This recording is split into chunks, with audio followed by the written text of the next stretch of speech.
व्यक्ति ने कथा को प्रेम से और श्रद्धा से सुनाई नहीं। महाराज जी उसका एक कारण बना कि जब सती जी गईं शंकर भगवान के संग, तो शंकर भगवान का संग होने के कारण उनकी भी पूजा हुई। क्योंकि हमारे भारत में ऐसा नियम है, यदि पति डॉक्टर है तो पत्नी का नाम भी, जोर से बोलो, डॉक्टर नहीं पड़ जाएगा। चाहे बापे सुई इंजेक्शन लगाए वो आवे चाहे नहीं आवे, लेकिन नाम तो, क्यों जी गलत कह रहे हैं हम तो। और यदि पति मास्टर है तो क्या नाम पड़ेगा, जोर से बोलो, मास्टरनी। और पति डाकिया है तो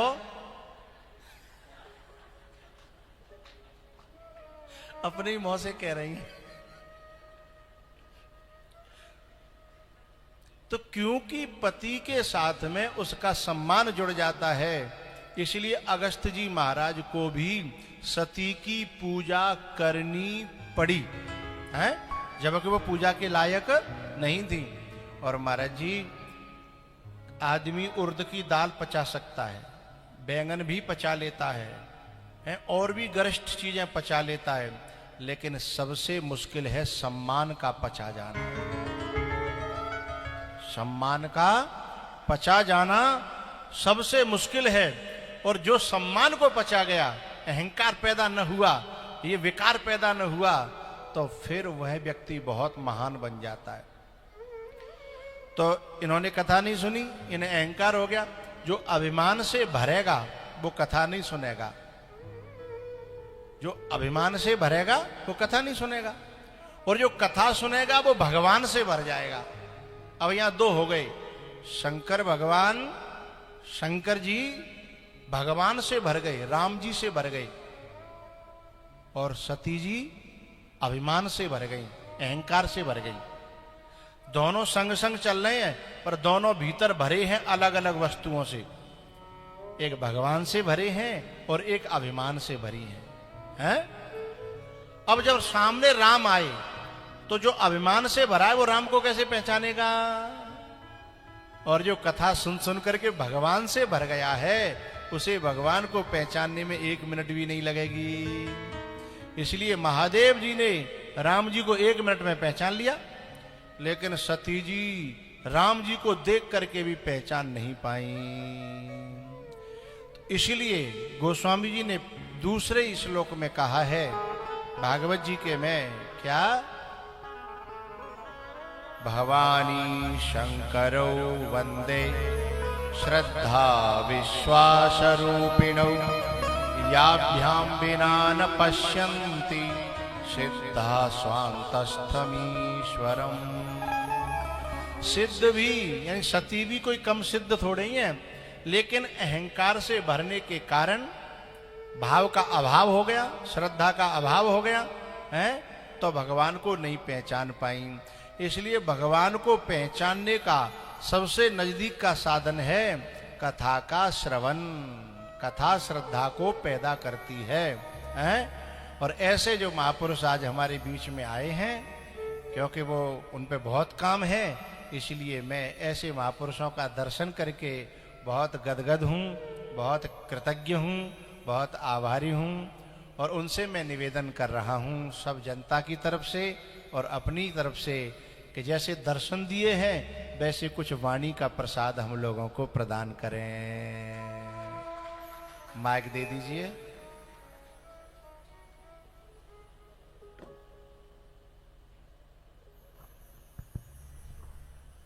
हरे कृष्ण। मैं महाराज का बहुत आभारी हूँ। जब 2 दिन पहले मंदिर भी आए तो बहुत प्रेम पूर्वक हम लोगों ने गले मिलाए, और महाराज को देखते ही मुझे बहुत अच्छा महसूस लगा कि बहुत ही अच्छे स्वभाव के, बहुत ही उन्होंने बताया कि जरूर मंदिर भी आएंगे, और महाराज जी हम चाहते हैं कि आप जरूर मंदिर आइएगा और हमें थोड़ा सा आपके साथ बैठ के आशीर्वाद लेंगे, आपका सत्संग भी लेंगे। जैसे महाराज आज बता रहे थे कि श्रद्धा अलग अलग प्रकार की हो सकती है, तमोगुण में, रजोगुण में, सत्वगुण में। जब महाराज श्रद्धा के बारे में बता रहे थे, कुछ सालों पहले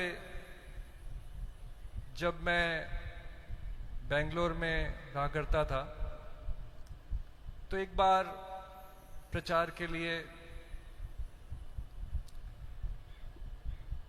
निकले और एक ऐसे व्यक्ति से मुलाकात हुई।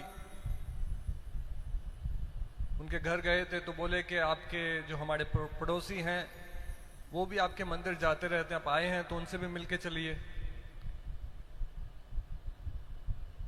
तो ठीक है, अब इतने दूर आए हैं तो मिलके जाते हैं। जैसे ही उनके घर गए, उन्होंने दरवाजा खोला,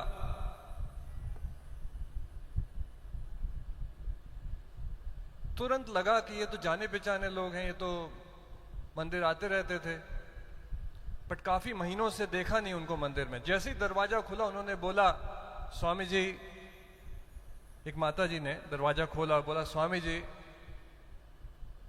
अब नहीं आना कुछ मंदिर को, मेरा पूरा विश्वास भगवान पे टूट चुका है,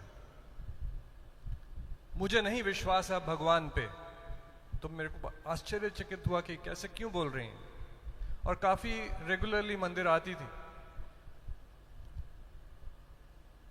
तो बोलने लगी कि आपके भगवान कहाँ हैं?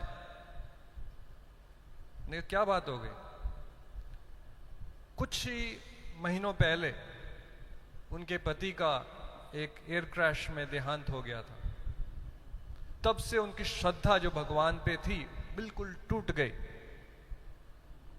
सो जैसे आज महाराज बता रहे थे अपनी कथा में, अगर हमारी श्रद्धा, जैसे महाराज बता रहे थे सती के बारे में, शिव भगवान के बारे में, अगर जो हमारी श्रद्धा भगवान की कथा सुनकर, सत्संग कर, बड़े बड़े संतों का संग कर, अगर हमारी श्रद्धा हम उसको बढ़ाते हैं, अपने दिल में भगवान को विराजमान करते हैं, तो कोई भी आपत्ति आ जाए, कोई भी कठिनाइयां आ जाए, कोई भी मुश्किलें आ जाए हमारे जीवन में, लेकिन हमारी भगवान पे आस्था और भगवान पे श्रद्धा वो बढ़ेगी। अगर तमोगुणी श्रद्धा हुई, थोड़ी सी मुश्किल आ जाए तो ये दिमाग में ख्याल आएगा कि भगवान ने ऐसे मेरे साथ क्यों किया, मैंने तो इतना भगवान का पूजन किया, इतने मैंने प्रवचन सुने, इतना मैं मंदिर गई, तो ऐसा मेरे साथ हुआ क्यों? सो भागवत में अनेक प्रकार की ऐसी लीलाएं हैं जहां भक्तों के साथ भी उनको भी कठिनाइयां आई हैं, उनको भी मुश्किलें आई हैं, और जब हम संतों की शरण में जाकर उनका संग करते हैं, उनसे सुनते हैं, तो हमें भगवान पे जो श्रद्धा है, जो आस्था है, जो हमारा उनके प्रति प्रेम है, वो जागृत होता है। और तभी मैं आप सब लोगों को बहुत भाग्यशाली मानता हूं कि आप आए हैं और बहुत ध्यानपूर्वक, श्रद्धापूर्वक, प्रेम पूर्वक महाराज से कथा सुन रहे हैं।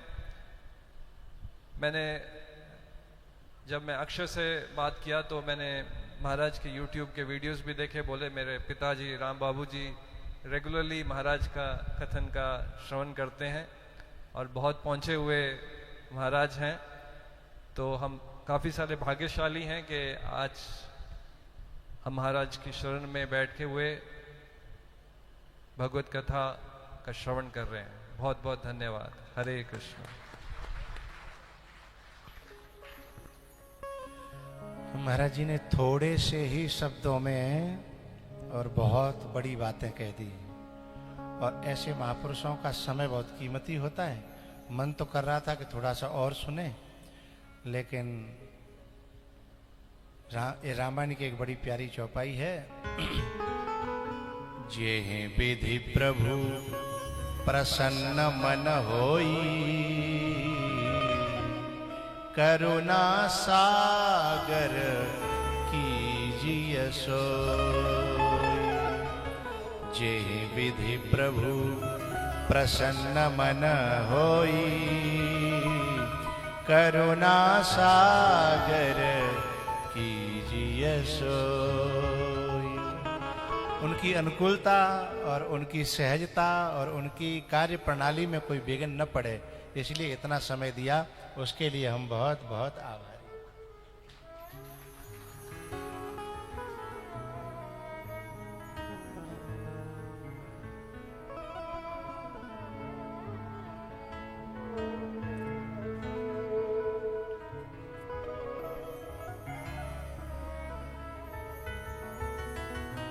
हरे कृष्णा कृष्णा कृष्णा हरे हरे।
कृष्णा कृष्णा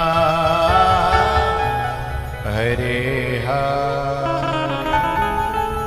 हरे राम